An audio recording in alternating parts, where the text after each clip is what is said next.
Hello folks, and welcome back to the channel. Together with these great partners, we are able to bring you quality information to help you reach your whitetail habitat goals quicker but more proficiently. Northwoods Whitetails, Plot Doctor, Harper Growing Solutions, Scent Thief, Real Wood Productions, Ace Hardware of Harrodsburg, Kentucky.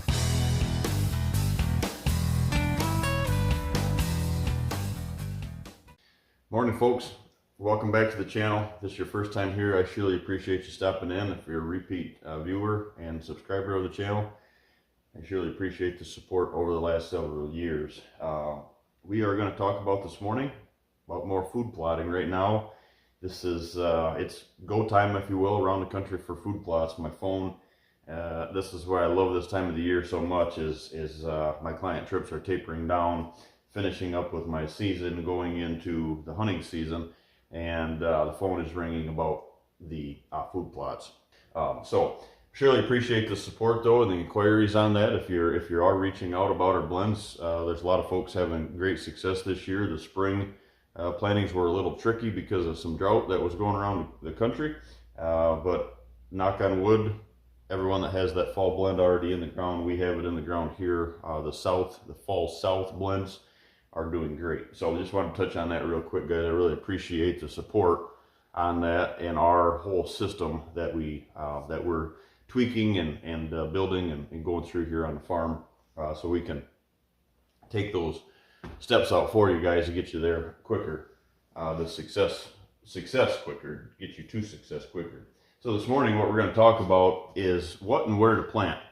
I think that's a big thing right now. I get that question all the time, is, you know, we always refer to certain areas, or we talk about shot plots or food plots or destinations, but where are those? What should we be planting in those, and should everybody be planting the same thing? So let's start there. So should everybody plant the same thing? No. That's why we have the partnership with John at Northwoods Whitetails that we do, because up until this point, I've never found a blend that you can, wherever you're at in the country, you can just plant the same blend. It doesn't work that way. So I've always wanted to research that. That's why we split the country. North of I-70 is our northern blends, and south of 70 is our southern blends.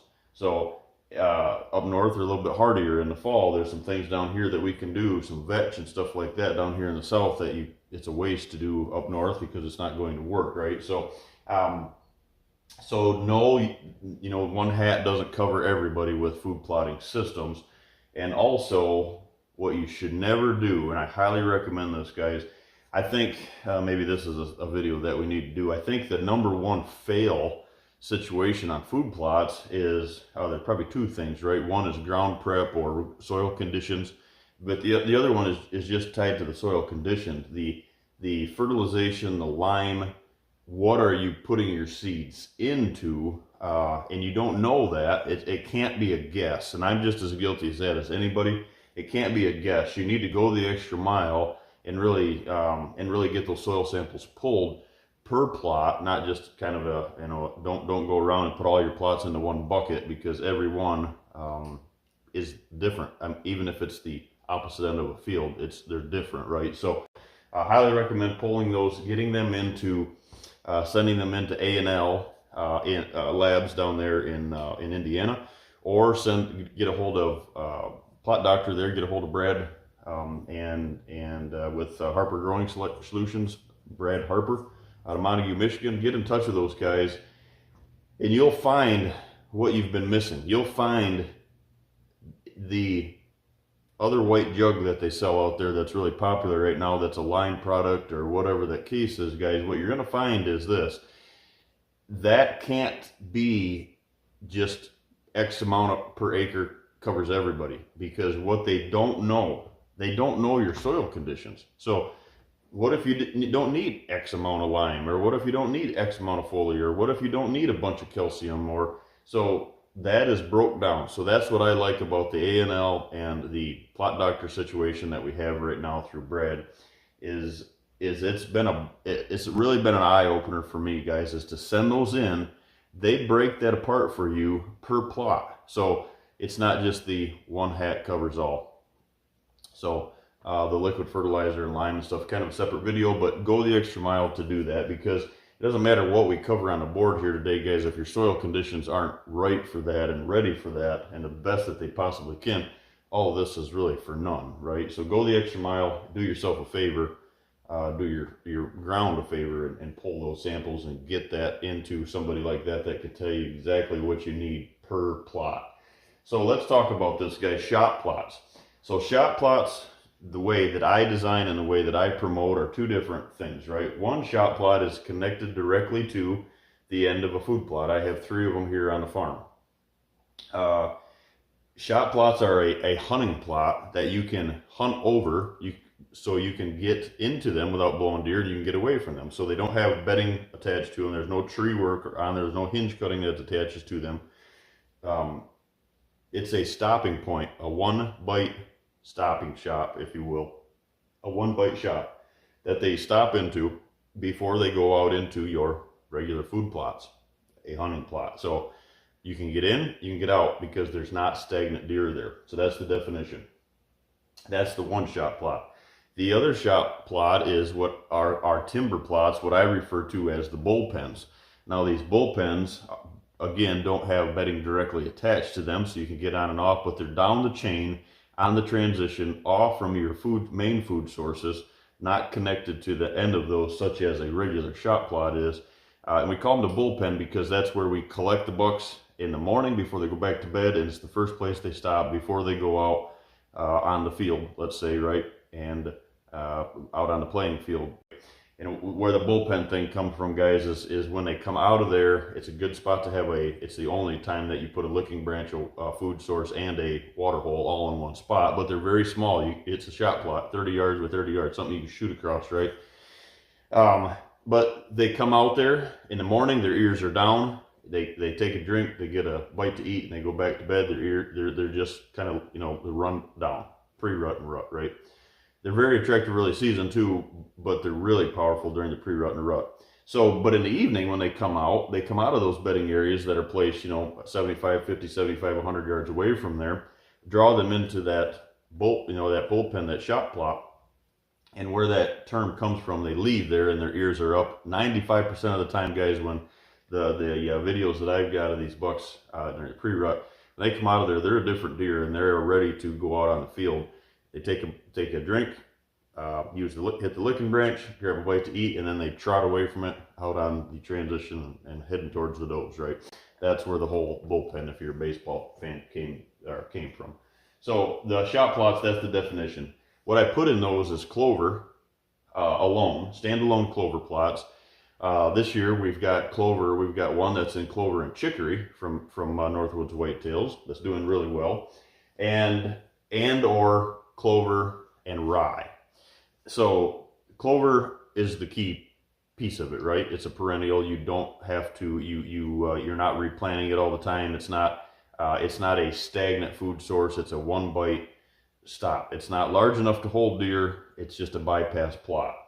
The rye part of that in there is, one, you're helping the soil, but you're planting the rye as a nurse crop. So what I do, guys, is so let's start in the spring of the year. You got your clover, and we spray clethodim to get the grasses out of that, right? So whatever's left from the year before, you're getting all them grasses out, and you're setting all of that trash back, and you just maintain. You might mow it a couple times, but you're maintaining this nice clover plot is what you're doing, right?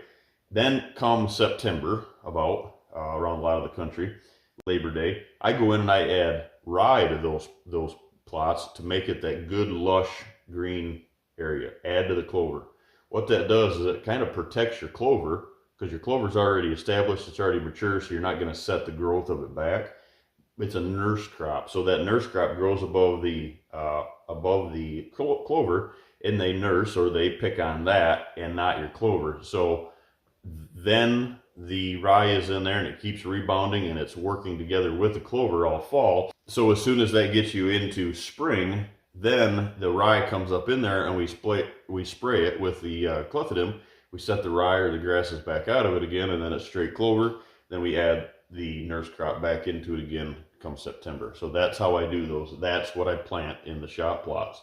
So the second one is this, guys, is the food plots, the main food plots. And there is a boatload of things that you could plant in the regular food plots, right? Something that you're not hunting over. Maybe you can see it with a gun, but them are your larger volumes, quarter acre, half acre, 2 acre, 3 acre pieces, right? Something much larger than a shop plot. I'm a big promoter of blends which have rye in them, right? Because we do the no-till and we do the crimping theory method here, and that's what we promote. So a lot of the stuff that we're putting in is blends. Now, brassicas and with the grains. Brassicas can be planted with your cereal grains. Don't let anybody tell you that any different. Where that don't do that theory came in is there's a lot of truth to that, but they were planting them at full rates. So I always use the example.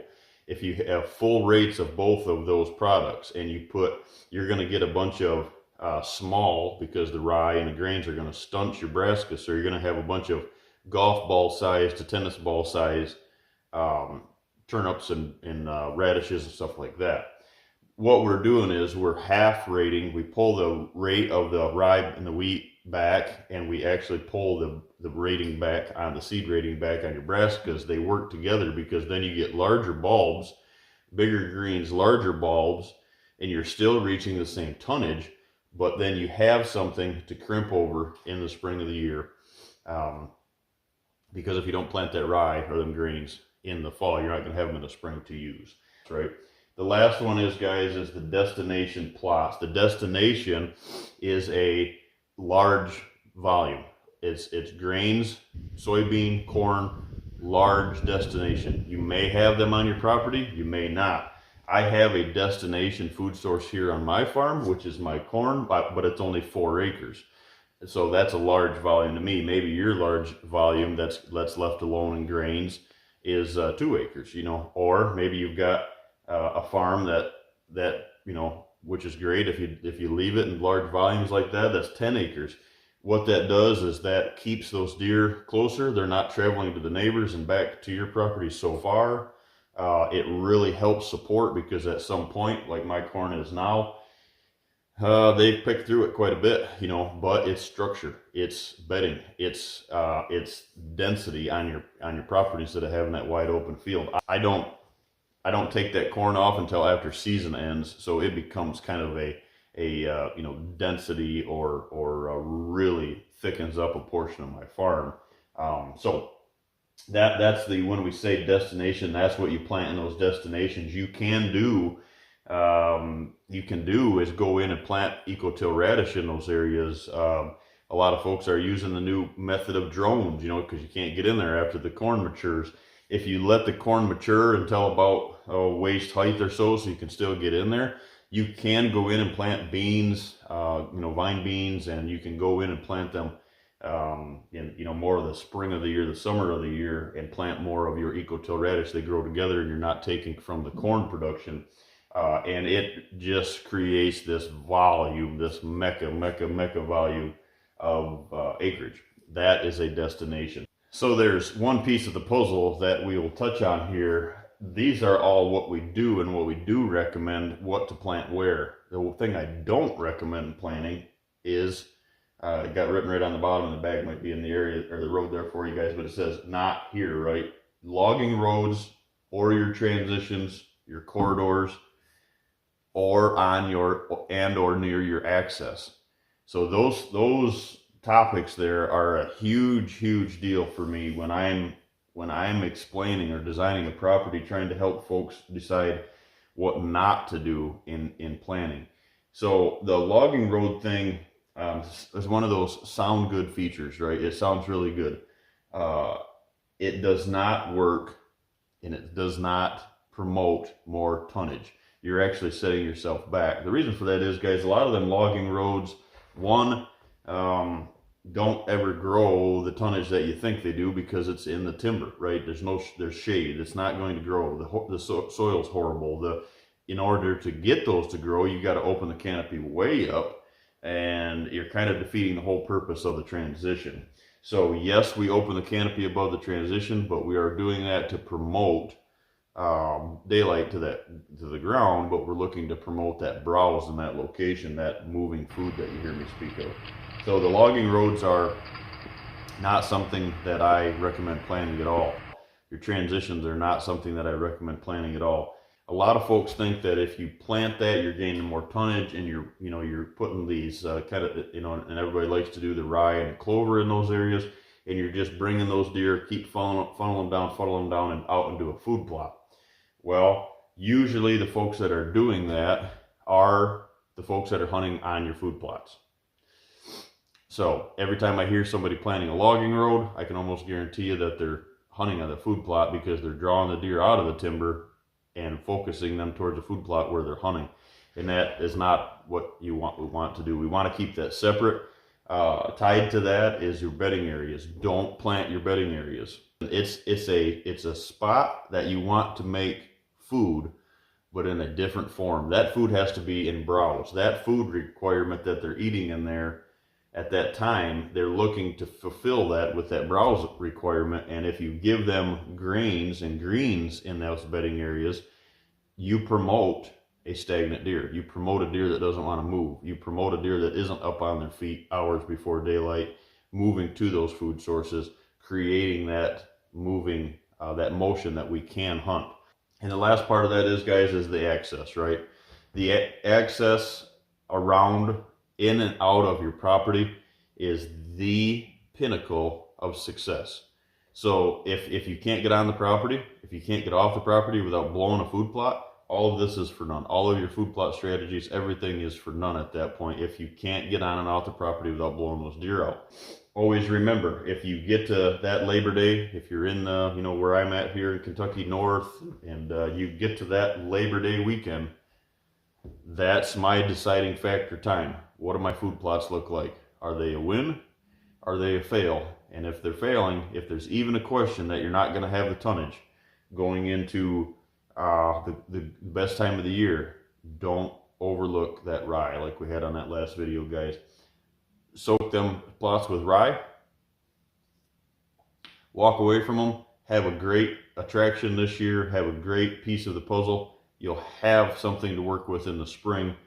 Don't settle for a failed food plot. Just remember where to and where not to plant those plots. Thanks, guys.